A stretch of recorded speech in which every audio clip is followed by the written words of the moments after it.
Caros amigos e amigas, sejam bem-vindos e bem-vindas ao canal Francis Music Den e ao novíssimo programa Caminhos do Áudio. Neste programa iremos tratar de tudo o que tenha a ver com a audiofilia. Desde equipamentos até à sala da audição, pois o objetivo é dar-vos conhecimento ou conhecimentos suficientes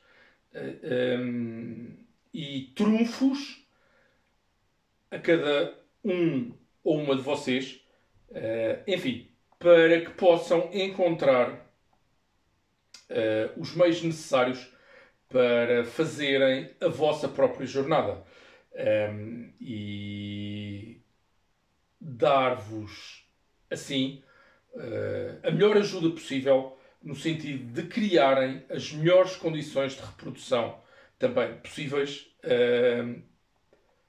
e ouvirem, claro, os vossos disquinhos e a vossa música preferida, retirando um melhor prazer emocional. Para que possamos todos crescer em conjunto, eu próprio tenho em mente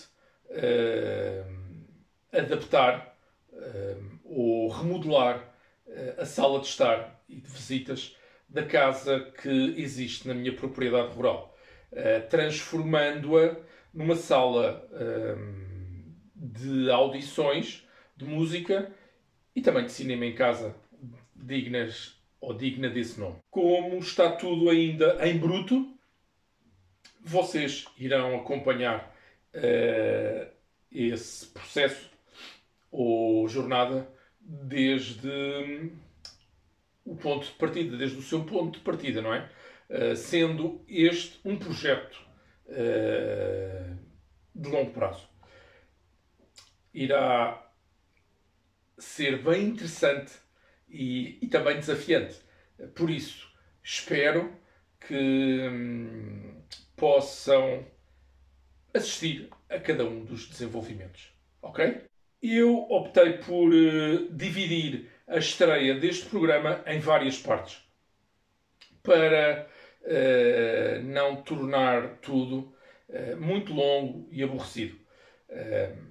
Já tivemos a primeira parte e hoje é a segunda, continuando a contar-vos como surgiu a audiofilia na minha vida e quando. Eu desejo que tenham visto já essa primeira parte, com a estreia absoluta, e na qual eu abordei a minha paixão por ouvir música e colecionar discos, não é?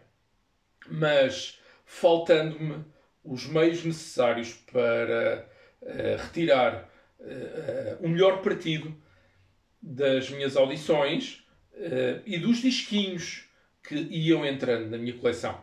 Primeiro porque eu não dispunha de recursos financeiros para tudo, pelo que não podia dar prioridade a ter um sistema de som em condições. Depois, porque não estava nada mentalizado, não estava ainda mentalizado para isso, não é? Pois não tinha quaisquer, como direi, conhecimentos do que eram verdadeiros equipamentos de alta fidelidade. Tudo se alterou a partir de 1997, talvez, quando eu comecei a trabalhar. Um amigo de longa data... O microfone. Só um instante. Um amigo de longa data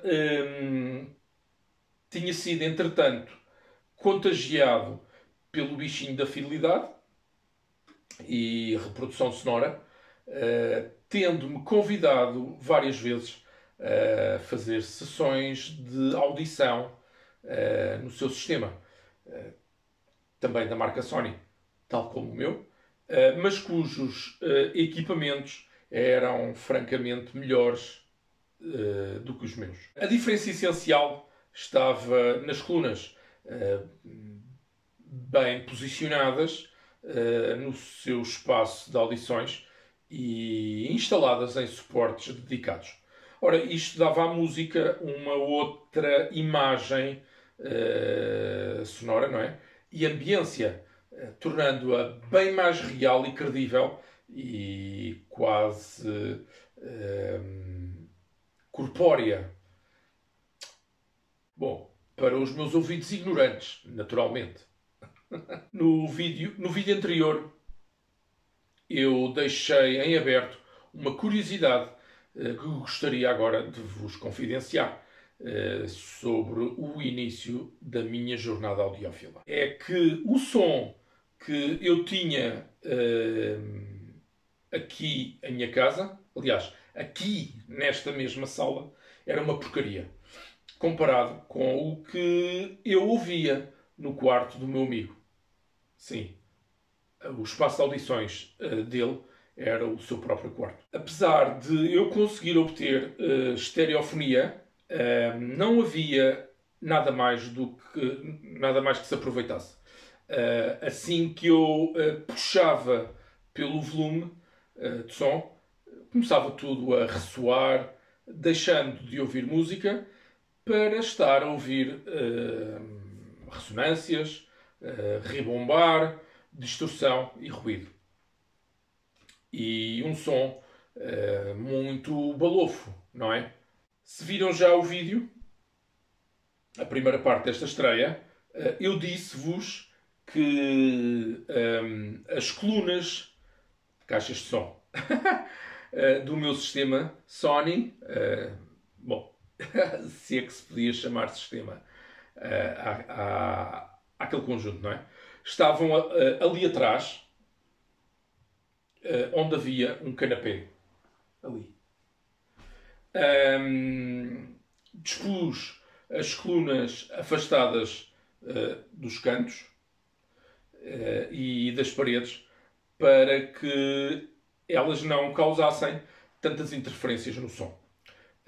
Mas eu não tinha qualquer consciência do que poderia fazer mais para melhorar esse som, sem entrar em investimentos financeiros para trocar de equipamentos, não é? Ou despesas, se esta palavra vos soar melhor. E numa outra ocasião haverei de vos explicar por que razão a audiofilia pode ser considerada um investimento. Ora, eu precisava de uma estratégia e de criar um plano em termos de começar a investir na aquisição de um novo sistema. Não havia volta a dar. Ainda assim, e tendo percebido através do meu amigo que seria importante desacoplar as colunas de som, ou seja, não as deixar em contacto com o chão, para minimizar as ressonâncias que se escoam também pelo soalho, não é? E não tendo eu suportes dedicados para isso, tive uma ideia tão genial, pensei eu, uma ideia tão genial quanto estúpida. Coloquei as colunas em bases de esferovite, isopor, para os meus amigos e amigas do Brasil, aproveitando os materiais de proteção que vinham nas respectivas caixas de transporte do então sistema da Sony. E assim criei um possível desacoplamento. O meu raciocínio era o seguinte: se o esferovite é material isolante, não é? Então, por que não poderia servir igualmente para evitar que as ressonâncias sonoras passassem todas para o chão, o assoalho, não é? Minimizando assim que começasse tudo a vibrar. Isto sem ter que ouvir música em volumes baixos. Bom, o resultado teve um efeito mínimo, não é? Pois o esferovite não faz nada ao som. O isolamento que promove é do ponto de vista térmico e não sonoro. Assim, o que passou a vibrar foram as bases de esferovite. Isto era um pouco irritante. Teve, isso sim, um efeito estético, algum efeito estético, melhor dizendo, pois as colunas ficaram posicionadas a cerca de, enfim, 10 ou 15 centímetros do chão. Mas, tendo as bases sido pintadas por mim, com tinta castanha, nem me lembro mais onde arranjei a tinta, com o tempo, ela foi sendo absorvida pelo isopor, tendo-se desvanecido totalmente e voltando à cor natural do material, o branco. E ficou tudo novamente ordinário. Esse meu amigo, entretanto, estava muito mais adiantado do que eu em matéria de reprodução sonora, pelo que já andava nas andanças das feiras, exposições e shows audiófilos que decorriam em Portugal, num hotel bem conhecido de Lisboa. Tendo-me proposto, então, eu visitar uma dessas exibições para me aperceber do que esse mercado era feito e começar a ter uma ideia mais concreta e mais concisa do que eu poderia fazer para alterar o meu status quo em termos de reprodução de música. Visitei um audio show pela primeira vez em 1998 e fiquei deslumbrado. Equipamentos que nunca tinha sequer sonhado existirem e um som completamente do outro mundo, que era dado a conhecer por imensas marcas, lojas e distribuidores ou importadores de todo o país. Um mundo completamente novo e excitante para mim, que fiz questão de o descobrir todos os anos, o que muito me ajudou a definir o tal plano que eu precisava para começar a ter um sistema de som doméstico que me satisfizesse, não é? Havia de tudo e para todos os gostos, para todas as bolsas, em que o limite é a nossa conta bancária. Assim, defini como primeira etapa desse plano a aquisição de umas colunas de som, mantendo todo o resto do sistema que tinha, não é? Pois ele funcionava ainda perfeitamente. Bom, não totalmente, pois o sintonizador de vez em quando dava-lhe a macacoa e teimava em não funcionar. O elo mais fraco do conjunto que eu tinha naquele tempo eram exatamente as colunas. E ainda hoje penso que, conjuntamente com o espaço de audição, uma sala, quarto, escritório, o carro, um barco ou um avião, as caixas de som sejam o elemento mais importante de um sistema em si. Há quem pense que a fonte seja o elemento mais importante, na medida em que as colunas transmitem ao ouvinte aquilo que as alimenta, não é? E se as fontes não forem ou não tiverem qualidade, as colunas terão um comportamento medíocre. No entanto, as colunas são o elemento que nos transmite a música e o som por um processo de difusão. Se tivermos umas colunas de som que não tenham qualidade, o som que ouvimos nunca poderá ser bom ou agradável. Por isso, ao equacionarem trocar alguma peça do vosso sistema, algum equipamento do vosso sistema, comecem sempre, mas sempre, pelas colunas, caixas de som, e que devem ser ajustadas ao espaço em que vão ser instaladas. Naturalmente que tudo conta, não é? Pois o importante é que o sistema funcione em conjunto, ou como um conjunto, em que a soma das partes vale bem mais do que cada parte individual. Não interessa para nada termos os melhores equipamentos e os mais caros, não é?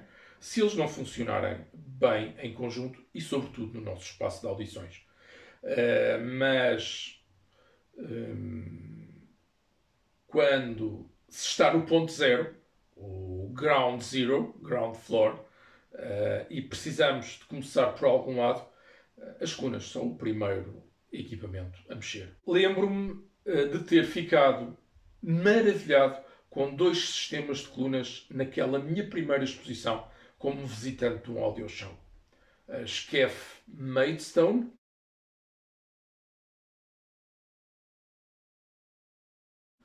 e as Avalon, penso que eram as Eidolon.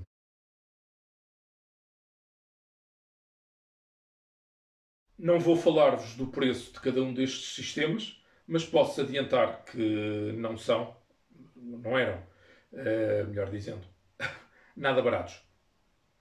Não foi por causa do preço que fiquei maravilhado, mas sim, aliás, o preço até me assustou, mas sim pela forma como apresentavam a música, que ia muito, mas muito mesmo, ao encontro daquilo que eu gostava em todos os aspectos. Bom, descendo novamente à Terra e ao meu mundo real, comecei a estudar possibilidades dentro daquilo que eu estaria disposto a desembolsar por um par de caixas de som. E isto com a ajuda do tal meu amigo, que me deu a conhecer a audiofilia. Os tempos foram passando e, a não ser o meu pensamento e plano, nada parecia modificar-se. Até o ano de 2001, quando o meu pai faleceu.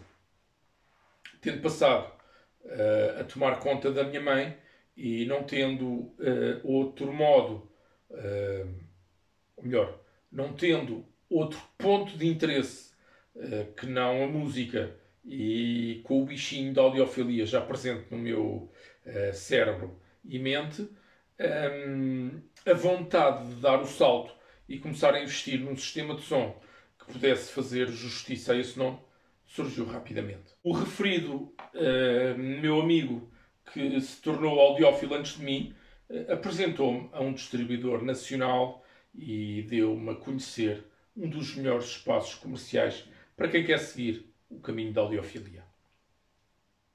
Eu não irei falar dele e nem da sua equipa para já, embora vocês irão perceber em muitos vídeos que tenho uma relação muito próxima com essa equipa.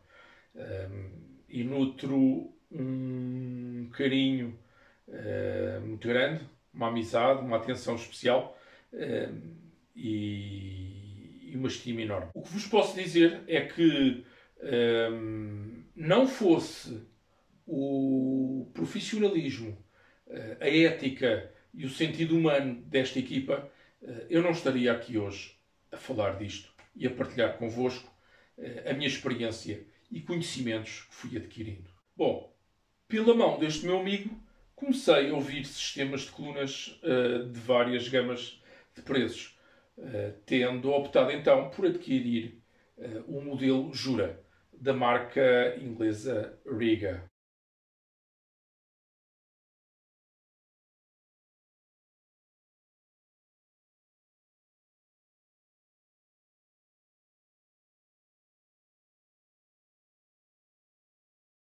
Esta Jura era um modelo algo mais caro do que aquilo que eu estava a prever, aquilo que eu tinha inicialmente pensado em desembolsar. Mas acontece que, ao ouvi-las lado a lado com o sistema, com as colunas que eu estava a ponderar, me fez perceber que as diferenças para melhor em relação, quero dizer, as diferenças para melhor das Riga ou Rega Jura eram bastante superiores à diferença de preço e valeria bem o esforço financeiro. Eu passo a explicar. Em economia existem duas leis universais que são a lei dos acréscimos crescentes e a lei dos acréscimos decrescentes. Quer dizer que, até um determinado nível, a percepção da diferença de valor, a percepção de valor qualitativo é bem superior à diferença de valor financeiro entre dois produtos. É a lei dos acréscimos crescentes. Por outro lado, a lei dos acréscimos decrescentes diz que, a partir de um determinado nível, para se obter um acréscimo na qualidade geral do produto de, digamos, 10 ou 15%, teremos de despender muito mais do que isso. Pois bem, traduzindo, eu sentia-me inclinado a adquirir umas colunas de som no escalão de preços de até 500 euros. Aliás, sentia-me tentado a comprar umas de 400 euros. Mas quando ouvi as Rega Jura, que custavam na época 750 euros, eu percebi claramente que a diferença de valor qualitativo era bem superior a 300 euros de diferença e que iria valer bem a pena fazer tal investimento. Pois foram estas, assim, as minhas primeiras colunas de som dignas desse nome. Rega Jura. Bem construídas e com uma apresentação de som, uma apresentação da música que me satisfez grandemente e acabei por trazê-las para casa. Como iriam ser conectadas ao meu amplificador ordinário da Sony,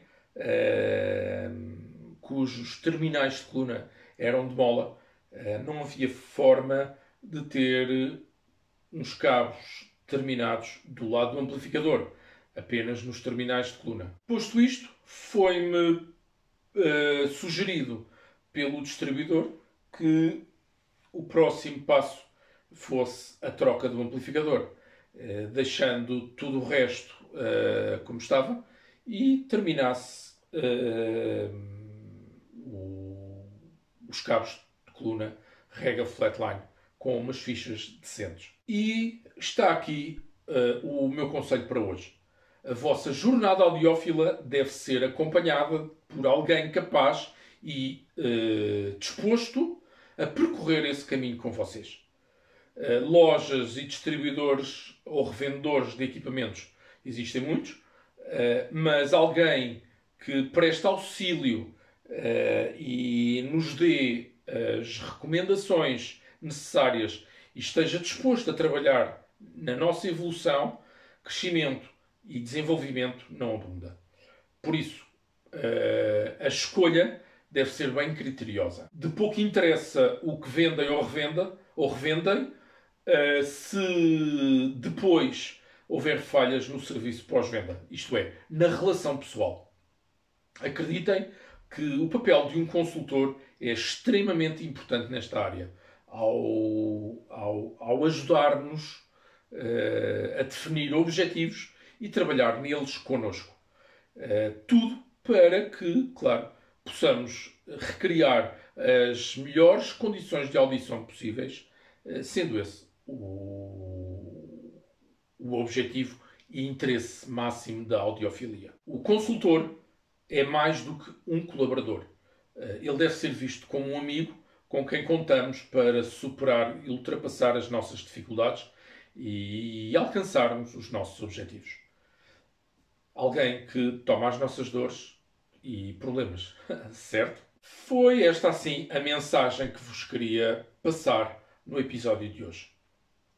A partir de 2001, e após a aquisição das minhas primeiras colunas de som, o meu sistema de som evoluiu muito rapidamente, pois passei a ter ao meu lado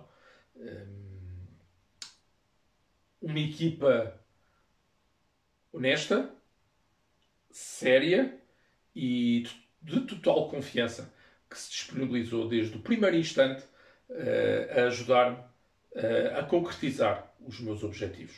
Irei dar-vos conta dessa evolução no próximo episódio. Estejam, pois, atentos, amigos e amigas. Ok? Fiquem bem e boas audições.